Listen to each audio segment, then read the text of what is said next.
Morning and જય Bharat to all my dear student. તો નવું ચેપ્ટર આપણે સ્ટાર્ટ કરીએ છીએ, કાર્ય, ઉર્જા અને પાવર. બરાબર છે. એની અંદર આજે આપણે બે ટોપિક ભણશું, અદિશ ગુણાકાર અને કાર્ય. એમાં અદિશ ગુણાકાર એ વેક્ટરનો ટોપિક છે અને કાર્ય એ આ ચેપ્ટરનો ફર્સ્ટ ટોપિક છે. આ ચેપ્ટરની અંદર આપણે મુખ્ય ત્રણ વસ્તુઓ શીખવાની છે.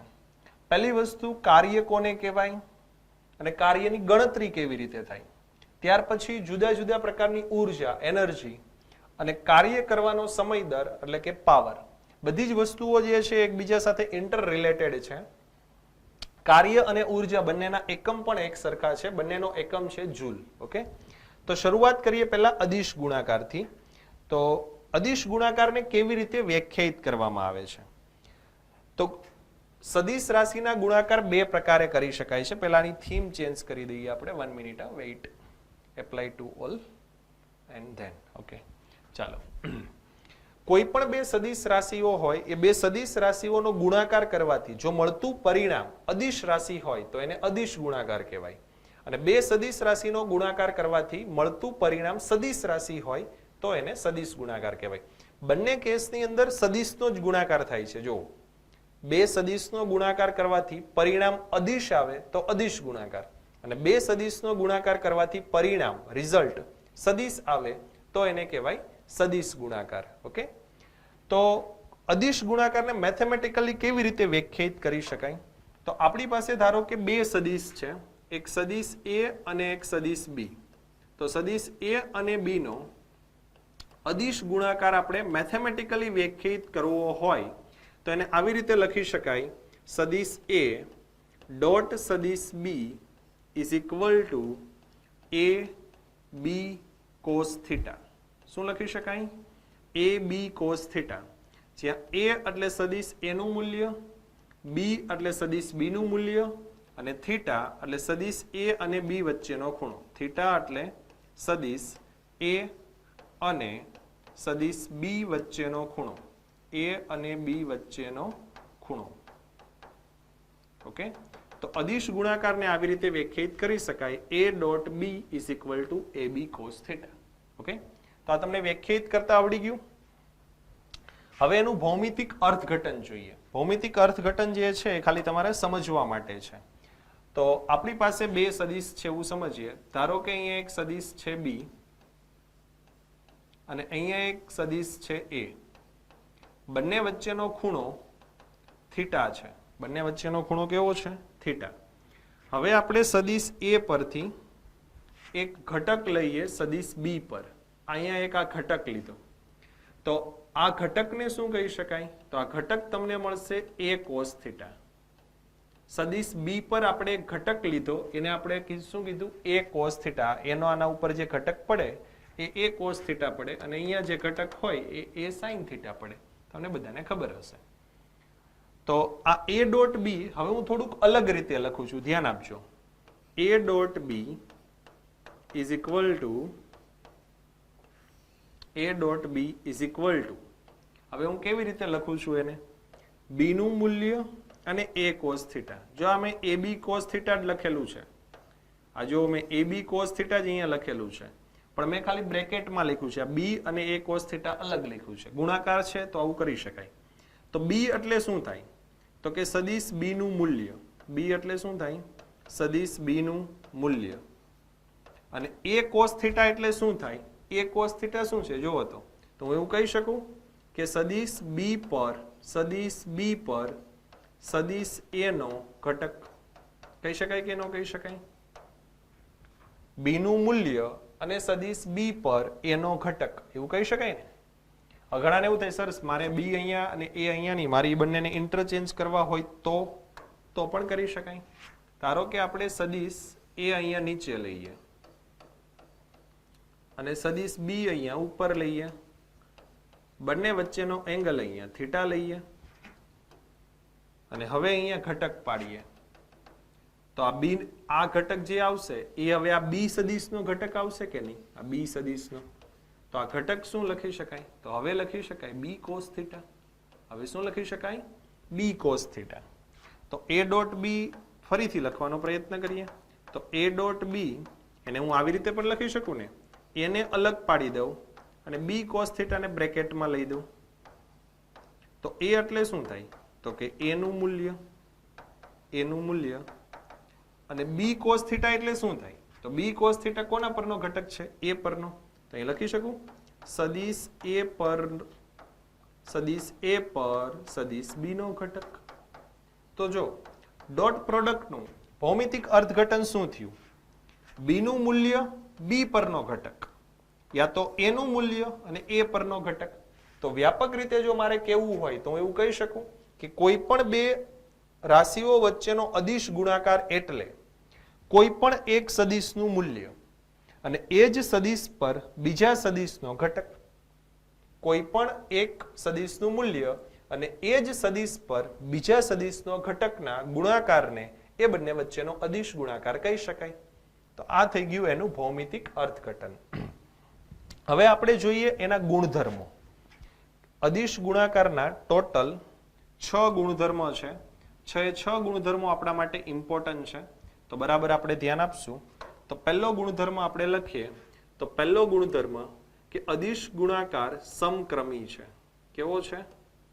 સમક્રમી છે સમક્રમી છે એનો મતલબ શું થાય કે તમે a dot B is equal to B dot A લખી શકો a dot B is equal to B dot A લખી શકો બીજો ગુણધર્મ સદિશ ગુણાકારમાં વિભાજનના નિયમનું પાલન થાય છે વિભાજનના નિયમનું પાલન થાય છે વિભાજનનો નિયમ એટલે શું આવે તો કે a dot B plus C હોય a dot B plus C હોય તો એને તમે આવી રીતે લખી શકો a dot B plus a dot C આવી રીતે તમે એને લખી શકો એટલે વિભાજનના નિયમનું પાલન થાય છે ત્રીજો ગુણધર્મ કે જો સદિશ a અને સદિશ બી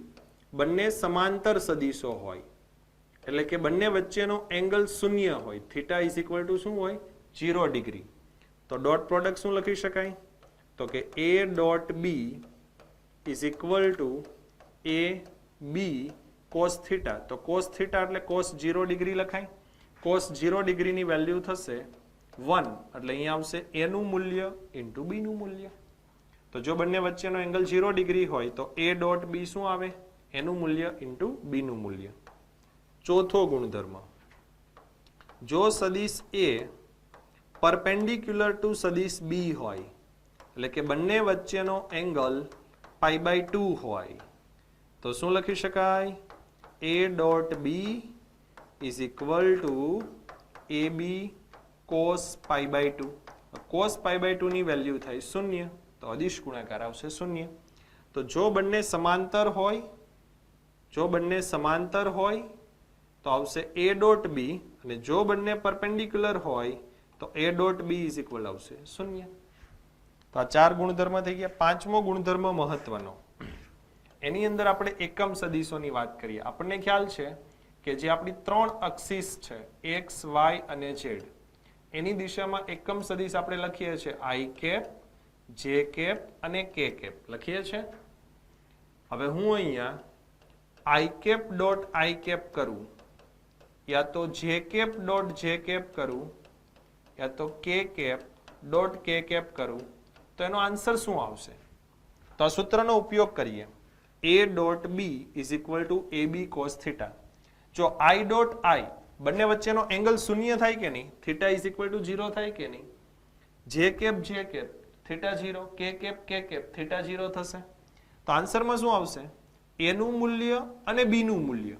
તો આ આપણો સદિશ a છે અને આ સદિશ b છે આનું મૂલ્ય 1 આનું મૂલ્ય 1 તો 1 ઇન્ટુ 1 આનું મૂલ્ય 1 બધાના મૂલ્ય 1 તો આન્સર શું આવશે 1 બીજું પરિણામ જોઈએ i dot j is equal two j dot k is equal two k dot i બધા વચ્ચેનો એંગલ જોવો તો i અને j વચ્ચેનો એંગલ j અને k અને તો બધા વચ્ચેનો એંગલ કેટલો છે π/2 તો આન્સર શું આવશે 0 આનો આન્સર આવશે 0 તો આ એકમ સદીશો માટે એક અગત્યનું પરિણામ છે જે બધા વિદ્યાર્થીઓ યાદ રાખવાનું છે.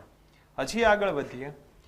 સપોઝ તમને બે સદીશો ઘટક સ્વરૂપમાં આપેલો હોય. આ પાંચમો ગુણધર્મ હતો અને આ છઠ્ઠો ગુણધર્મ. તમને બે સદીશ ઘટક સ્વરૂપમાં આપેલા હોય કે સદીશ A is equal to AXI cap plus AYJ cap plus AZK cap અને સદીશ B is equal to BXI cap plus BYJ cap plus BZK cap. આવી રીતે ઘટક સ્વરૂપમાં બે સદીશ આપેલા હોય તો A ડોટ B કેવી રીતે મેળવી શકાય? તો અહીંયા I કેરેટ નો ગુણાકાર, તો આ બંનેનો ગુણાકાર કરો તો શું આવે? AX BX. I કેપ નો ગુણાકાર થઈ જાય 1, તો એ લખવાની જરૂર નથી. એવી જ રીતે આ બંનેનો ગુણાકાર કરો તો શું આવે? AY BY. J કેપ નો ગુણાકાર થઈ જાય 1 પ્લસ AZ BZ. તો જ્યારે ઘટક સ્વરૂપમાં આપેલું હોય ત્યારે અદિશ ગુણાકારને આવી રીતે વ્યાખ્યાયિત કરી શકાય. I કેરેટના સહગુણકનો ગુણાકાર, Y કેરેટના સહગુણકનો ગુણાકાર અને K કેરેટના સહગુણકનો ગુણાકાર. ઓકે. અને હવે સાતમો ગુણધર્મ જે સૌથી ઇમ્પોર્ટન્ટ છે. આપણે જો બંનેનો અદિશ ગુણાકાર કેવી રીતે વ્યાખ્યાયિત કરેલો છે? A dot B is equal two AB cos theta વ્યાખ્યાયિત કરેલું છે. આમાં cos થીટાને હું સૂત્રનો કરતા બનાવું તો cos theta is equal two શું લખી શકાય? તો cos theta is equal two લખી શકાય A ડોટ B ના છેદમાં સદિશ A નું મૂલ્ય અને સદિશ B નું મૂલ્ય. તો A અને B વચ્ચેનો ખૂણો મેળવવા માટે આ સૂત્રનો ઉપયોગ થશે. cos theta is equal to A dot B ના છેદમાં A નું મૂલ્ય ઇન્ટુ B નું મૂલ્ય. ઓકે. તો આ વાત થઈ ગઈ અદિશ ગુણાકારની. ફરીથી રિપીટ કરીએ. A અને B વચ્ચેનો અદિશ ગુણાકાર કેવી રીતે વ્યાખ્યાયિત થાય? A dot B is equal two AB cos theta. જ્યાં A નું મૂલ્ય, B નું મૂલ્ય અને થીટા એટલે A અને B વચ્ચેનો ખૂણો. ત્યાર પછી એનું ભૌમિતિક અર્થઘટન શું હતું? તો કે કોઈ પણ બે સદિશ રાશિઓ વચ્ચેનો અદિશ ગુણાકાર એટલે કોઈ પણ એક સદિશનું મૂલ્ય અને તે જ સદિશ પર બીજા સદિશનો ઘટક. ત્યાર પછી એના ગુણધર્મો. પહેલું, સમક્રમી છે, વિભાજનના નિયમનું પાલન થાય છે. A અને B બંને સમાંતર હોય એટલે કે એંગલ શૂન્ય હોય તો એનું મૂલ્ય, B નું મૂલ્ય. બંને પરપેન્ડિક્યુલર હોય તો શૂન્ય. એકમ સદિશ માટે I ડોટ I આ બધું 1 આવશે અને આ બધું 0 આવશે. આ પરિણામ ખાસ યાદ રાખજો, ડગલે ને પગલે યુઝ થશે. અને ઘટક સ્વરૂપમાં હોય તો આવું. અને છેલ્લો જે આપણે ગુણધર્મ જોયો એ એમની વચ્ચેનો એંગલ મેળવવા માટે cos theta is equal two શું થશે? A ડોટ B ના છેદમાં A નું મૂલ્ય ઇન્ટુ B નું મૂલ્ય. ઓકે. આ સાતમા ગુણાકાર આધારિત આપણે એક ઉદાહરણનો એક્ઝામ્પલ છે. ઉદાહરણ નંબર 1. એ આ ગુણધર્મો જે જોયા એના આધારિત જ છે. એની અંદર આપણે એક F સદિશ આપેલો છે, એક D સદિશ આપેલો છે, બંને વચ્ચેનો ખૂણો મેળવવાનો છે. અને F cos થીટા, એટલે તમને F cos થીટા નહીં કીધું હોય, તમને એવું કીધું હશે સદિશ D નો F પરનો પ્રક્ષેપ, F પરનો પ્રક્ષેપ થાય કે નહીં? તો જો આવી રીતે તમે ડ્રોઈંગ કરો તો અહીંયા એક સદિશ F છે, અહીંયા એક સદિશ D છે, બંને વચ્ચેનો એંગલ થીટા છે. તો આ સદિશ D નો F ઉપર અહીંયા પ્રક્ષેપ લેવામાં આવે તો આ પ્રક્ષેપ શું આવે? સોરી, આ ઊંધું લખાઈ ગયું છે. Sorry, 1 minute. ઇરેઝર. ઓકે. ટક ટક. તમને ઊંધું પૂછેલું છે અહીંયા, આવું નથી પૂછેલું. તમને એવું પૂછેલું છે સદિશ F નો D પરનો પ્રક્ષેપ. ઓકે, એવું પૂછેલું છે. તો અગેન આપણે ફિગર ડ્રો આઉટ કરીએ તો અહીંયા એક સદિશ D છે, અહીંયા એક સદિશ F છે, બંને વચ્ચેનો ખૂણો થીટા છે. તો F નો D પરનો પ્રક્ષેપ લેશો તો આવશે. આ પ્રક્ષેપને આપણે શું કહેવાય? F cos theta. ઓકે. ચાલો તો આ પહેલા થીટા મેળવીએ. તો થીટા મેળવવાની પ્રોસિજર હમણાં જ આપણે સમજ્યા છીએ કે cos theta is equal two F dot D ના છેદમાં એફ નું મૂલ્ય ઇન્ટુ ડી નું મૂલ્ય. અહીંયા બંને સદિશ એ ઘટક સ્વરૂપમાં છે તો ડોટ પ્રોડક્ટ કેવી રીતે કરી શકાય? તો આઈ કેરેટ નો ગુણાકાર તો અહીંયા આવશે 15 પ્લસ જે કેરેટ નો ગુણાકાર 16 માઇનસ 15. એફ નું મૂલ્ય મેળવવાનું છે તો એફ નું મૂલ્ય કેવી રીતે મેળવી શકાય? તમને બધાને આવડતું જ હશે. સદિશ એફ નું મૂલ્ય અંડર રૂટ ની અંદર 3 નો સ્ક્વેર પ્લસ 4 નો સ્ક્વેર અને પ્લસ 5 નો સ્ક્વેર તો આવશે અંડર રૂટ 15. એવી જ રીતે સદિશ ડી નું મૂલ્ય મેળવશો અંડર રૂટમાં બધાનો સ્ક્વેર કરીને તો એ પણ આવશે રૂટ 15. તો અહીંયા આવશે રૂટ 15 ઇન્ટુ રૂટ 15 તો cos theta is equal two 16 ના છેદમાં રૂટ 15 ઇન્ટુ રૂટ 15 એટલે 15 તો cos theta is equal two આવશે 0.32.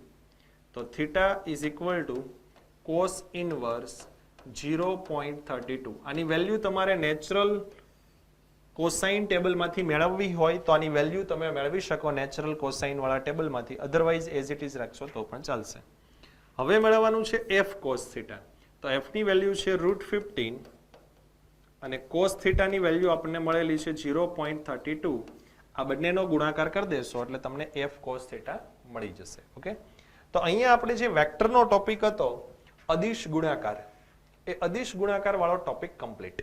હવે આપણે આપણા નવા ચેપ્ટરનો પહેલો ટોપિક સ્ટાર્ટ કરીએ. તો એનો પહેલો ટોપિક છે કાર્ય. હવે કાર્ય કોને કહેવાય પહેલા તો એ વસ્તુ સમજીએ. એક્ઝામ્પલ તરીકે હું તમને ભણાવું છું તો હું કાર્ય કરું છું. તમે કંઈ લખતા હશો, વાંચતા હશો તો એને કાર્ય કર્યું કહેવાય. તમારા મમ્મી જે છે એ ચા બનાવતા હોય, કોફી બનાવતા હોય તો આપણે કહેવાય કે મમ્મી કંઈક કામ કરે છે. પણ આ બધું કામ જે છે એ આપણી વ્યવહારિક દ્રષ્ટિએ કાર્ય છે. ભૌતિક વિજ્ઞાનની દ્રષ્ટિએ કાર્યનો અલગ અર્થ છે. ભૌતિક વિજ્ઞાનની દ્રષ્ટિએ કાર્ય થવા માટે બે કન્ડિશન છે. ભૌતિક વિજ્ઞાનની દ્રષ્ટિએ તમે લખો, વાંચો કે તમારી મમ્મી ચા બનાવે કે કોફી બનાવે એ કાર્ય નથી. ભૌતિક વિજ્ઞાનની દ્રષ્ટિએ એને કાર્ય ગણવામાં આવતું નથી. તો ભૌતિક વિજ્ઞાનની દ્રષ્ટિએ કાર્ય ક્યારે થયું કહેવાય? તો કોઈ પણ પદાર્થ ઉપર બળ લાગતું હોય અને એ પદાર્થનું સ્થાનાંતર થતું હોય તો જ કાર્ય થયું કહેવાય. આ બંને કન્ડિશન સેટિસ્ફાય થાય તો જ કાર્ય થયું કહેવાય. શું બે કન્ડિશન કીધી છે? બળ લાગવું જોઈએ અને બોડીનું સ્થાનાંતર થવું જોઈએ તો જ કાર્ય થયું કહેવાય. હવે આપણે બે પ્રકારના કાર્યનો અભ્યાસ કરશું.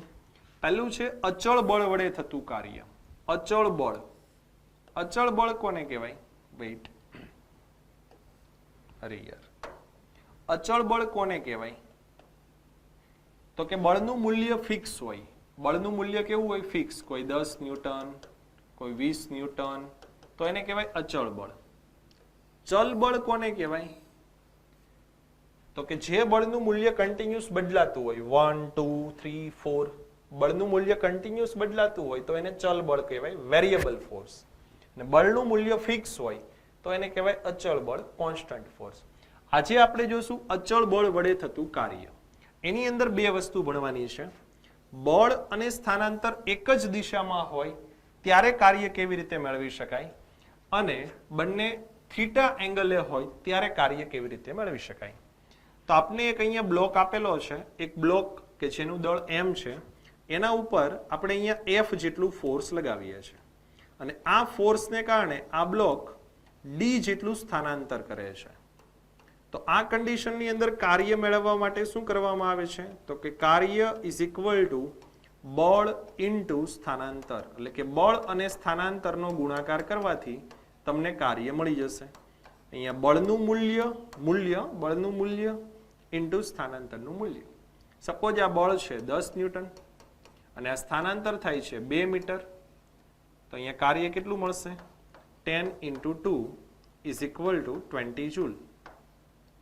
તો જ્યારે બળ અને સ્થાનાંતર એક જ દિશામાં હોય ત્યારે કાર્ય ઇઝ ઇક્વલ ટુ થશે બળ ઇન્ટુ સ્થાનાંતર. બહુ સિમ્પલ વસ્તુ. જો આવું કેસ આવે તો એકદમ કંઈ જ નહીં કરવાનું, બળ અને સ્થાનાંતર બંનેના મૂલ્યનો ગુણાકાર કરી દેવાનો. પણ દરેક વખતે એવું જરૂરી નથી કે બળ અને સ્થાનાંતર એક જ દિશામાં હોય. અહીંયા એક m દળનો બ્લોક છે.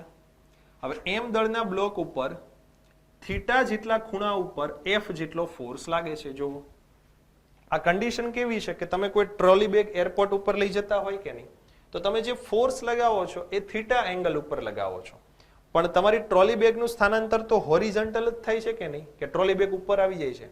બહુ વધારે ફોર્સ લગાવશો તો ઉપર આવી જશે, પણ નોર્મલ ફોર્સ લગાવશો તો સ્થાનાંતર હોરિઝોન્ટલ થશે.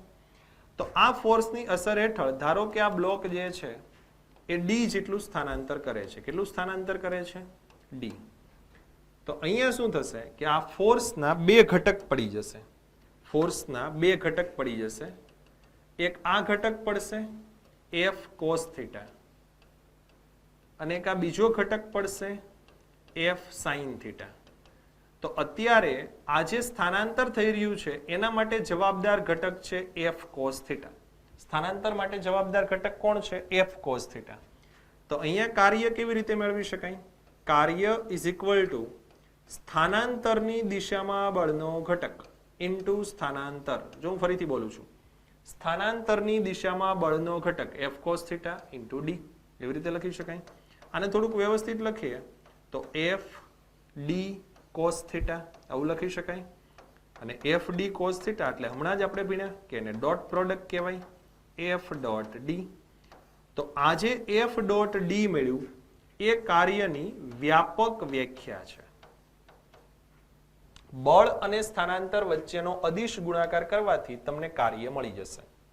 તો આમ અચળ બળ વડે થતું કાર્ય ઇઝ ઇક્વલ ટુ બળ અને સ્થાનાંતરનો અદિશ ગુણાકાર. એકદમ simple definition. Again I repeat, અચળ બળ વડે થતું કાર્ય એટલે બળ અને સ્થાનાંતર વચ્ચેનો અદિશ ગુણાકાર. એકદમ સિમ્પલ ડેફિનેશન. ઓકે, હવે આની અંદર આપણે જુદા જુદા કેસ જોઈએ. તો એની અંદર ફર્સ્ટ કેસ જોઈએ. જો આપણે કાર્ય એફ ડી કોસ થીટા લખ્યું છે કે નહીં, તો આપણે પહેલો કેસ સ્ટડી કરીએ. 1 નંબર. આ પેનમાં મજા નથી આવતી, રૂકો. रुक जा ओ दिल दीवाने. चलो स्टार्ट કરીએ. એફ ડોટ ડી એટલે કે એફ ડી કોસ થીટા. તો સપોઝ હું થીટા શૂન્ય લઈ લઉં. થીટા શૂન્ય એનો મતલબ શું થાય કે બળ જે દિશામાં છે એ જ દિશામાં સ્થાનાંતર થાય છે. કંઈક આવું, બળ અને સ્થાનાંતર એક જ દિશામાં. તો આની અંદર થીટા શૂન્ય મૂકો, આ સૂત્રમાં થીટા શૂન્ય મૂકો તો કાર્ય ઇઝ ઇક્વલ ટુ શું આવશે? તો અહીંયા થીટા શૂન્ય એટલે કોસ 0 ઇઝ ઇક્વલ ટુ 1. તો એફ ઇન્ટુ ડી. જો આવી ગયું બળ ઇન્ટુ સ્થાનાંતર. આવી ગયું કે નહીં? તો આને વ્યાપક વ્યાખ્યા કહેશું. બીજો કેસ જોઈએ. Suppose theta is equal to pi by 2 છે. તો આ સૂત્રની અંદર થીટા પાઈ બાય 2 મૂકો તો cos pi by 2 is equal to 0. તો કાર્ય મળશે 0. મળશે કે નહીં? ત્રીજો કેસ જોઈએ. Theta is equal two 180 degree લઈ લો. 180 ડિગ્રી ક્યારે થાય? ફોર્સ વિરુદ્ધ દિશામાં હોય અને એની આગળ, અથવા ફોર્સ અને સ્થાનાંતર પરસ્પર વિરુદ્ધ દિશામાં હોય ત્યારે. તો અહીંયા 180 ડિગ્રી મૂકો તો cos 180 degree is equal two -1. તો અહીંયા કાર્ય આવશે -f ઇન્ટુ ડી. તો અહીંયા કાર્ય પોઝિટિવ આવે છે, અહીંયા કાર્ય શૂન્ય આવે છે, અને અહીંયા કાર્ય નેગેટિવ આવે છે. તો આમ કાર્ય પોઝિટિવ, નેગેટિવ અને શૂન્ય હોઈ શકે. કાર્ય પોઝિટિવ, નેગેટિવ અને શૂન્ય હોઈ શકે. યાદ રાખજો. હવે સામાન્ય માહિતી, કાર્ય અદિશ રાશિ છે. કેવી રાશિ છે? અદિશ. જો આપણે કોઈ જગ્યાએ દિશાની વાત નથી કરતા, માત્ર મૂલ્યની વાત કરીએ છીએ. એનો એસઆઈ એકમ, તો ફોર્સનો એકમ થાય ન્યૂટન, અંતરનો એકમ થાય મીટર. તો ન્યૂટન ઇન્ટુ મીટર એને કહેવામાં આવે છે જૂલ. એને શું કહેવામાં આવે છે? જૂલ. તો કાર્યનો એસઆઈ એકમ થશે જૂલ. ઓકે, તો કાર્યની કથા પૂરી. તો શું જોયું આપણે કાર્યમાં? ભૌતિક વિજ્ઞાનની દ્રષ્ટિએ કાર્ય ક્યારે થયું કહેવાય? તો કે બળ લાગવું જોઈએ અને સ્થાનાંતર થવું જોઈએ. એમાં આપણે પહેલો ટોપિક જોયો અચળ બળ વડે થતું કાર્ય. એમાં ફર્સ્ટ કેસ બળ અને સ્થાનાંતર એક જ દિશામાં હોય તો કાર્ય એફ ઇન્ટુ ડી. પણ જો પરસ્પર થીટા એંગલે હોય એટલે વ્યાપક વ્યાખ્યા. આ જે છે એ વ્યાપક વ્યાખ્યા છે એફ ડોટ ડી. કાર્ય પોઝિટિવ, નેગેટિવ, શૂન્ય હોઈ શકે. અદિશ રાશિ છે અને એનો એસઆઈ એકમ ન્યૂટન ઇન્ટુ મીટર છે. ઓકે, તો આજના લેક્ચરની અંદર અદિશ ગુણાકાર અને કાર્ય વિશેની આપણે બેઝિક વાતો કરેલી છે, સામાન્ય વાતો કરેલી છે. તમારે હોમવર્કમાં શું કરવાનું છે? હોમવર્કમાં હું તમને આની પીડીએફ ફાઇલ સેન્ડ કરીશ. આપણે જે વોટ્સઅપ ઉપર ગ્રુપ બનાવેલું છે એની અંદર પીડીએફ ફાઇલ આવશે. તો એ પીડીએફ ફાઇલની અંદરથી તમારે અદિશ ગુણાકાર વાળો ટોપિક અને અચળ બળ વડે થતા કાર્ય વાળો ટોપિક, આ બંને ટોપિક એક એક વખત હોમવર્કમાં લખવાના છે. Okay, thank you.